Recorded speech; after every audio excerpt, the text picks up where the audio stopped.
Welcome to another episode of Robbinsdale Revisited. Today we're talking about the 1970s with Pete Ritchie, the president of the Robbinsdale Historical Society. The 1970s brought both loss and progress to Robbinsdale.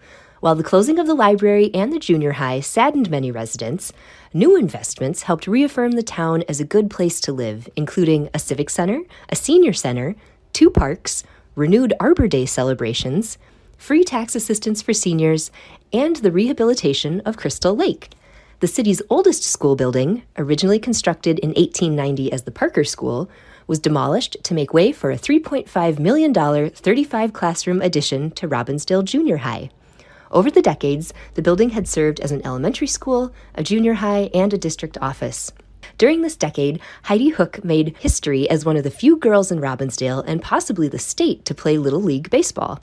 Praised by her coach as one of the team's best players, she and 14 other girls were allowed to compete after the local board acted ahead of a narrow national vote ending Little League's boys-only policy. Promiscuous Robbinsdale cats and dogs forced city officials into a no-nonsense stand on the animals' sexual activities. On September 25th, the Robbinsdale City Council gave preliminary approval to an amendment to the leashing ordinance, which would require female dogs and cats in heat to be confined within a building until out of heat. At the time, Robbinsdale had about 3,000 dogs and 1,500 cats. In the 1970s, the neighborhood was wide open and kids were truly free range, wandering far beyond front yards and sidewalks. Parking ramps became stages for skateboarding and improvised adventures, and when no one showed up for kick the can in the alley, places like North Memorial Hospital and Montgomery Ward offered new backdrops for exploration.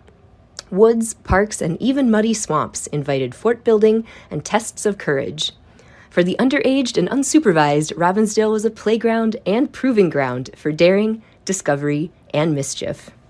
In 1970, the Robbinsdale School District decides that the old Robbinsdale Junior High, where they have their district offices, the high school is moved over to Toledo Avenue. Attached to the junior high is still the Parker School that was built in 1890.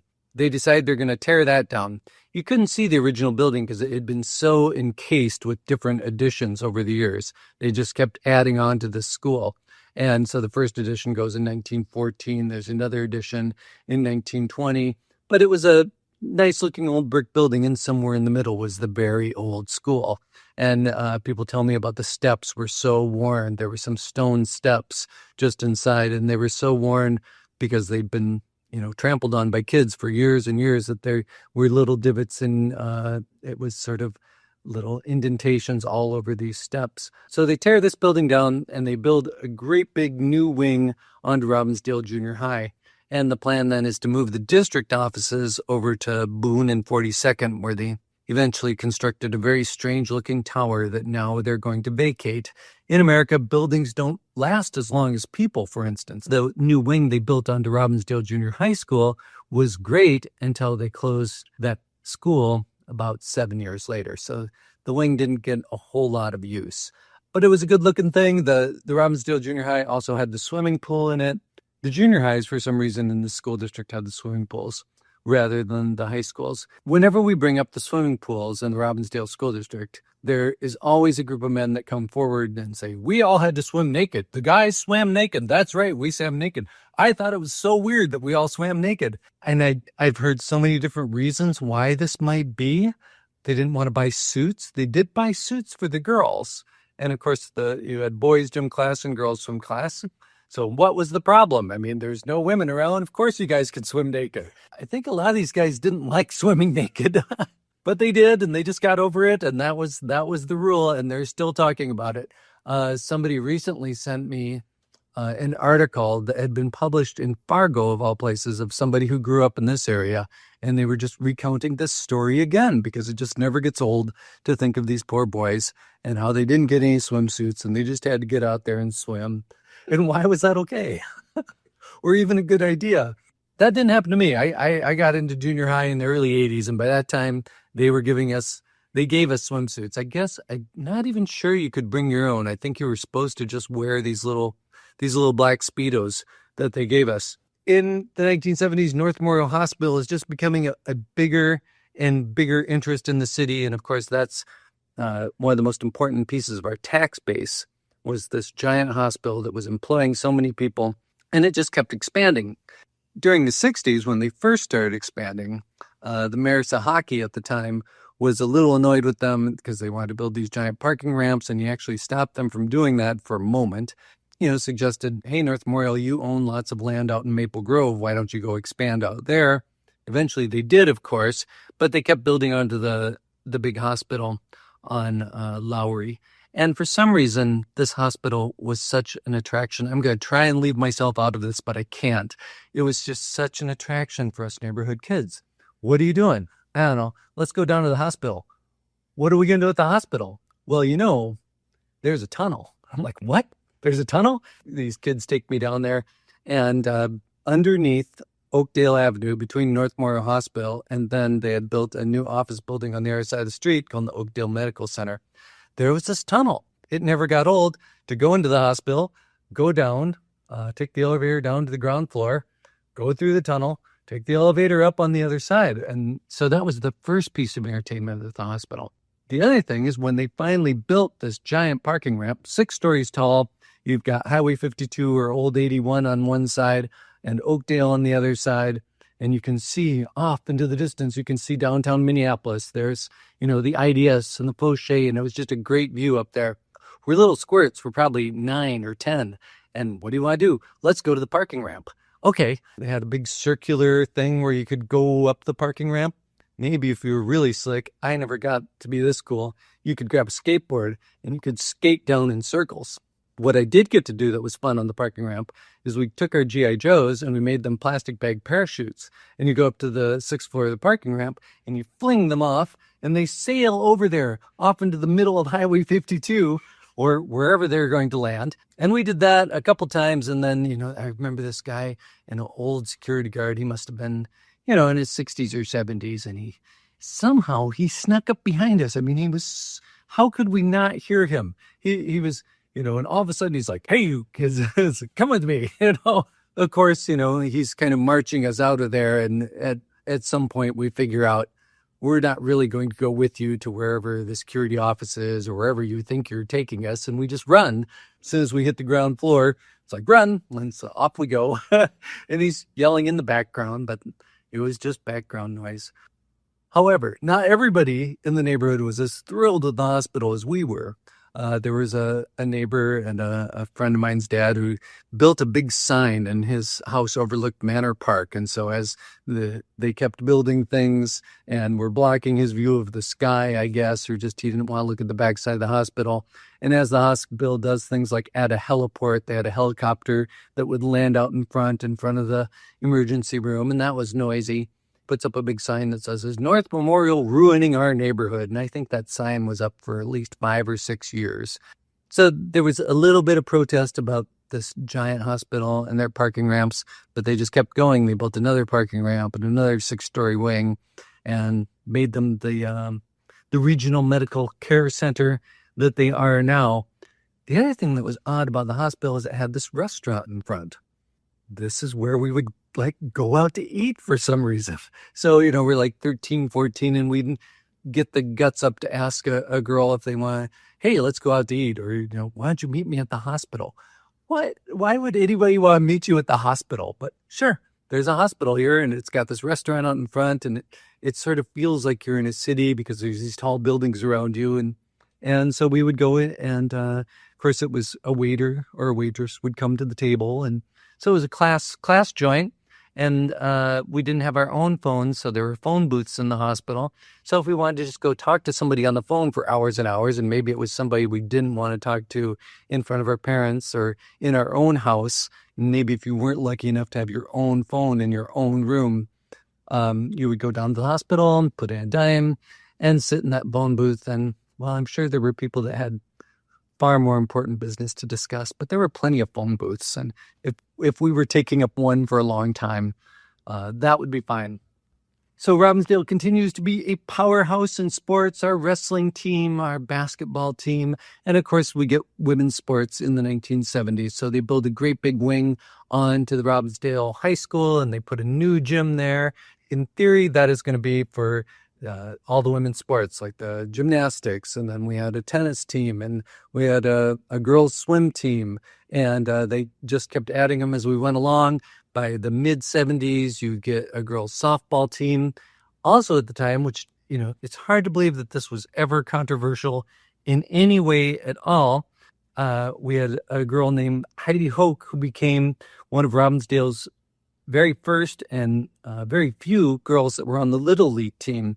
They ran into a little pushback because you had some other teams that didn't want to play a team with a girl on it. There was a lawsuit filed, and of course she got to play. She won the suit, and but this was happening all over the country. The National Little League rescinded its boys-only policy shortly after Heidi Houck won her little lawsuit. So Heidi and 14 other girls got to play because the Robbinsdale Little League board, before the national office, voted 8-7 to let girls compete. So not sure that Robbinsdale really had a big role in that, but it seems like it would have been inevitable. But we played our part. In 1976, sadly, the bicentennial year, the city has put up these little signs as you drive into town that say, we're going to celebrate the bicentennial. Let progress be our heritage. And that sign goes up. It's eventually replaced at the end of the decade with these Tree City USA signs. But we put that Spirit of 76 sign up everywhere. The Robbinsdale Library is slated to close. They're building a brand new library down there on Rockford Road. My mom actually ended up working at that one and has some memory of books being transported from the Robbinsdale Library over to the Rockford Road Library. And whenever you checked out books, you would always see that the Robbinsdale stamp was on there.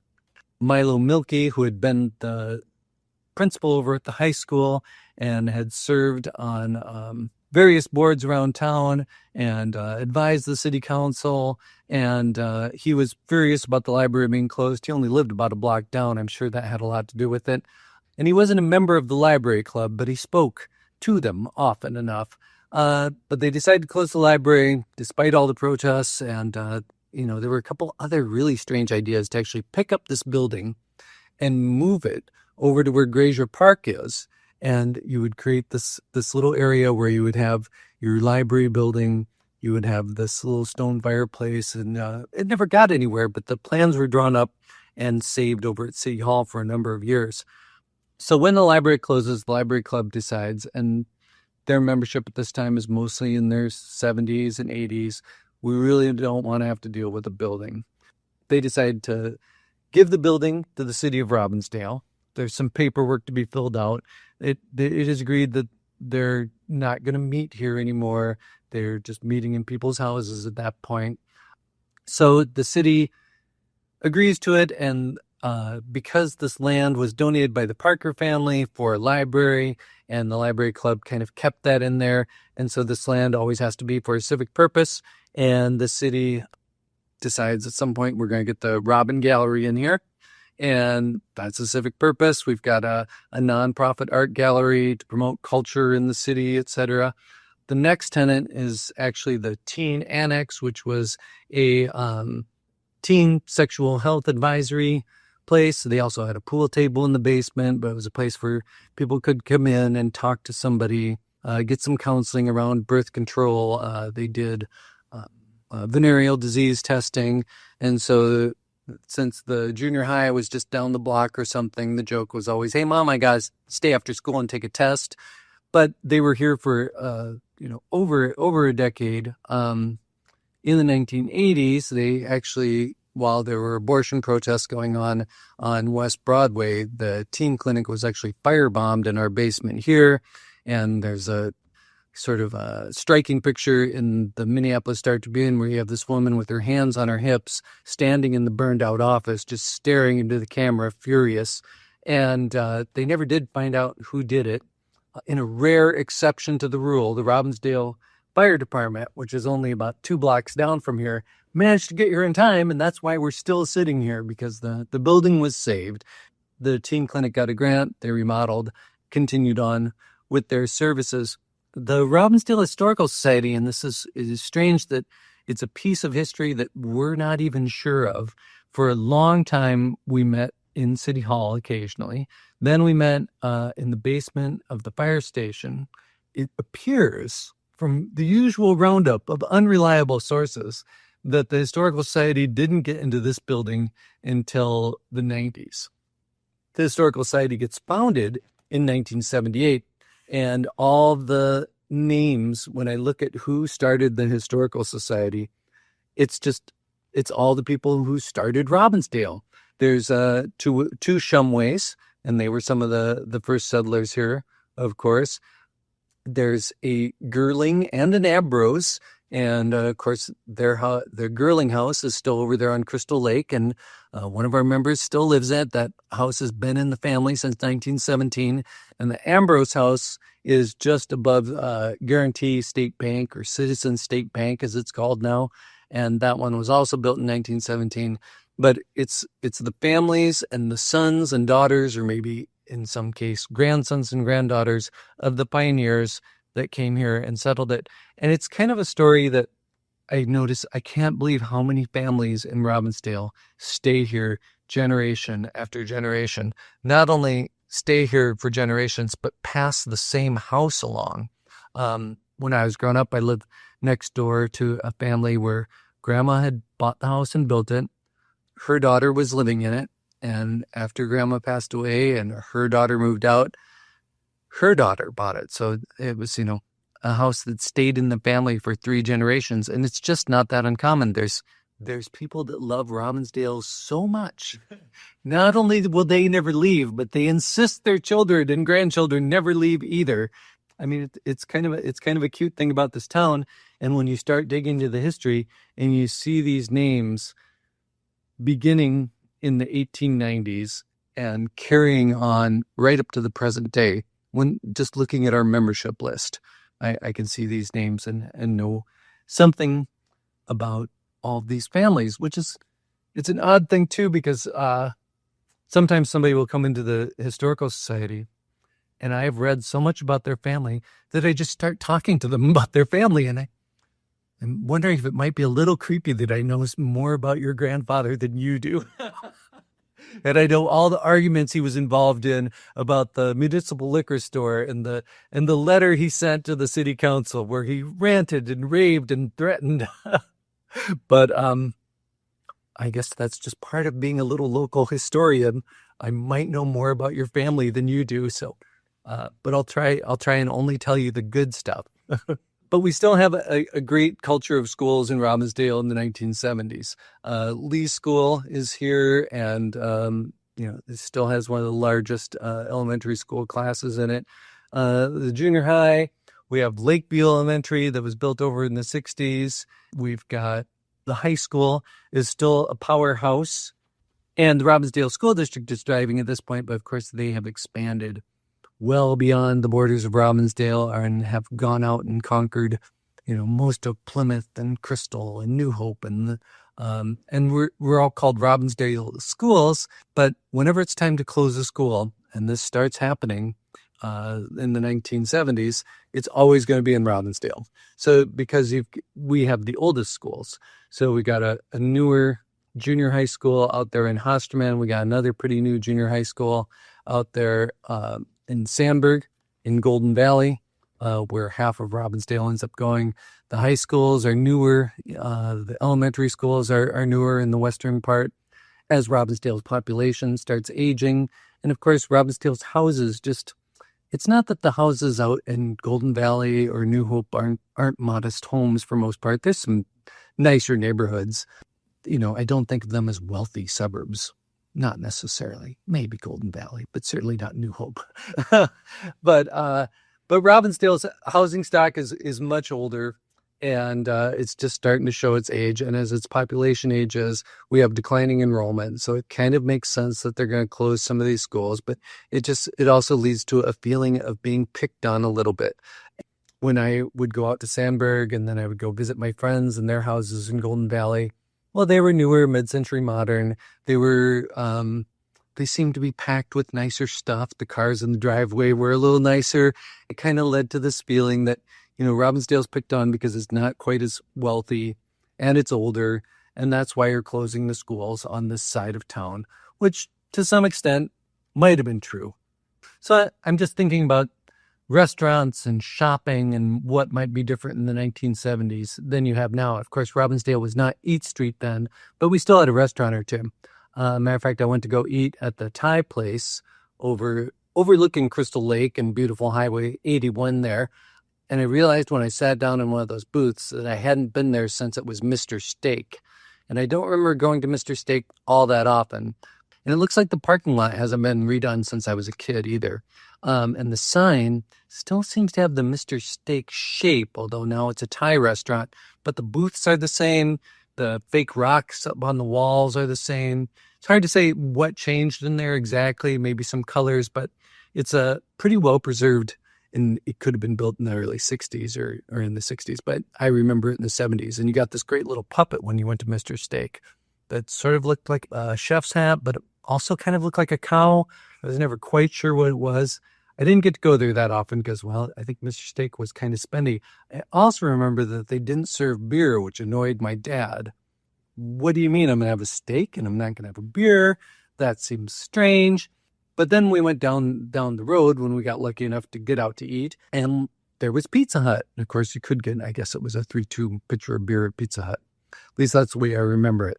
The Pizza Hut was there for probably opened up in the late 60s, all through the 70s and 80s, and eventually went down. Although I think there's a Papa John's in the same space now, but I can't tell you exactly when that got torn down. The other fast food novelty we had in town was this place called the Red Barn. And you might remember the old commercials where when the hungries hit, then you go to the Red Barn. And the Red Barn had a bunch of puppets that looked like Muppets, and their commercials were, I can't remember the names of these guys, but Red Barn was a huge hit. Of course, it looked like a barn. It didn't last long either, though. So it gets built in the late 60s, and they've got it torn down by the 80s. As you go over into Robbins Center, you've got Merwin Drug, and they had a little restaurant in the back of Merwin Drug where everybody liked to go, and it was a popular family eatery. But it's one of those places where you're in the back of this drugstore, and there are no windows, and it always felt so claustrophobic in there to me. But popular place to eat. Another one was Montgomery Ward's had a cafeteria. When you're a kid and there's not much to do and your mom tells you to go get out of the house, what are you going to do? I'm going to wander around the neighborhood, and I'm going to go down the hill, and there's Montgomery Ward's. What am I going to do in Montgomery Ward's? Well, I might have $2 on me if I'm lucky. I'm just going to wander around aimlessly through the aisles. Ward's was a full-service department store at that time, so they had pets. And I remember going down there with two little friends of mine. I think we were 8 or 9. We go down to Montgomery Ward's and we buy white mice because that's what they sell back in the pet department. And we bring them home. My mom was relatively tolerant, and it was just the beginning of all sorts of little pets that we brought back from Montgomery Ward's. But the other thing they had was the Buffeteria, which we just thought was, what a great name for a restaurant and a department store. And again, it's tucked way back somewhere in the department store, back behind the shoe or sporting goods departments. The food was awful.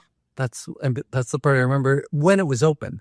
I don't think it was open very often, but when it was, we, get into the line and get a Pronto Pup or whatever other thing they were selling. But again, Buffeteria, which, of course you say Barfeteria because what else would you call it? The other thing about being a kid in the 1970s, and I'm not sure that everybody did this, one of the points of wandering around the neighborhood and then going into one of these stores, whether it was a department store or the Snyder Drug that was in Robbins Center or Merwin Drug or any of these other stores, is at what point would they kick you out of the store for loitering, for causing a nuisance, whatever it might be, accusing you of shoplifting? We would never do that kind of behavior at the Wax Museum because we didn't ever want to get kicked out of the record store. And besides, the guys who worked there were really cool, and we wouldn't want to upset them or annoy them in any way. So we were well behaved in there. But when we went into Montgomery Ward's, it was like, will we get kicked out of the department store for running through the aisles? Will we get kicked out of the department store if we sing songs? What if we sing Kiss songs? what if we go into the department store with Kiss makeup on and start singing Kiss songs and hide underneath the clothing racks? And when people come out, we jump out and sing Kiss songs. You can get kicked out of the department store for just about any of those behaviors, as it turns out, if the right person is watching. And the place was fully staffed. It wasn't like, it seems like at some point you go into department stores and you didn't see a person, so you could walk around the clothing department or the shoe department, and then you look around and try and find a place where you could pay for stuff. Back then, there were little counters there, and there was always somebody standing at that counter, so it didn't take long to get kicked out. But that's okay if you get kicked out at Ward's, because then you can just go down to Robbins Center or go into Merwin Drug and see how quickly they'll kick you out of the store and how angry they'll get.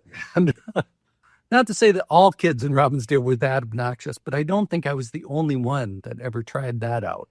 But the other thing that was great about Robbinsdale growing up is you had an excellent parks department, and there were always things going on at the parks. Everybody remembers box hockey was one of our favorite games, which was basically you had a wooden box and a puck and a divider in the middle of the wooden box, and you got a chance taking turns to make these shots, one to get through the middle divider and one to get past the goalie. And so you had two people playing these games, and the game always started out by whacking the stick on the box and then whacking the stick together and then whacking the stick on the other side of the box and whacking the sticks together. And then you would just go at it. The park board, there always seemed to be cool teenagers that were stationed in the warming houses. Boot hockey seemed to be at least as popular as the regular hockey. There would always be a team over there practicing on the hockey rink, but there would be twice as many kids just out there on the skating rink, a lot of times in their boots, and they'd cornered off a little spot and created little snow goals. New playgrounds went up, and we had great playground equipment with great big slides. There was t-ball, and then there was Little League, but the t-ball teams, you would have a great big championship, and you'd end up with a trophy if your team won, and you got to go play at the different parks all around Robbinsdale. And the funny thing I remember about t-ball is the outfield, they would stick the little kids in the outfield. Well, how many kids should be in the outfield? Let's just put 8 of them out there. So you'd have a normal setup inside the diamond, but in the outfield, you might have 8 outfielders. And then when somebody actually did get the ball out to the outfield, chances are these kids were going to fight over that ball, and they'd start. One of them would grab the ball, and the next one would push him down and take the ball away from him. And eventually the ball might make it back into the infield. But by then, whoever had managed to smack it out there was probably all the way around the bases. And then the infielders would look at the outfielders and shake their heads and yell at them and blame them. And now we're going to lose for sure. Okay, in 1977, Ms. Alma K. Howard, civic leader and president of the Howard Lumber Company, died. That was in January. She was 91 years old. So her home, that was built in 1915 at 4100 Quail Avenue, has many details typical of the Prairie School of Architecture. And I'm told that it was sketched by Frank Lloyd Wright. Her husband, Tom Howard, was president of the First Robbinsdale State Bank, and the home was where they started the Lions Club in Robbinsdale, which is still there. The home was later occupied by a bank president, Kenneth Sheehan of the First Bank of Robbinsdale. It's just a house that everybody knows in this town. It has that Prairie School. A lot of people call it the Frank Lloyd Wright house. I got no evidence that Frank Lloyd Wright had anything to do with this house, but somebody looked at something he did and said, I'd like to do something like that. But it's a beautiful home, and it's over there on Quail Avenue. The other end of Quail Avenue is another bank president's house, so that must have been the Avenue of Bank Presidents. In March of 1977, one of the last original houses in Robbinsdale was torn down. It had been built in 1854, it's believed, by J.S. Melbourne on the south side of 40th Avenue, a third of a block west of Broadway. It was small and had an addition, and in the opinion of the Minnesota Historical Society, it wasn't worth preserving. I think anything that was built in the 1850s is worth preserving. And of course, we've got that barn out there just north of Grazier Park. That certainly seems worth preserving, and it was built in the 1850s. It's still standing. In the 1970s, it was used by the Osterhuus Printing Company as their warehouse, and it was used that way right up until just a couple of years ago when the print shop closed. They still got the bookstore there. I don't think the bookstore is using it as a warehouse, though. I think it's pretty much just sitting empty. Thanks for listening. I'm Crystal Boyd. Robbinsdale Revisited is brought to you by the Robbinsdale Historical Society. Our little history museum is located at 4915 42nd Avenue North in the heart of Robbinsdale. We're open Fridays and Saturdays from 10 to 3. You can also visit us online at robbinsdale.org. You found this episode, so you know where to find the next one. Bicycle into the city every Saturday to see our friends. In the bus back home, sitting hand in hand when the evening ends. Oh, when the evening ends. Oh, when the evening ends in Robbinsdale.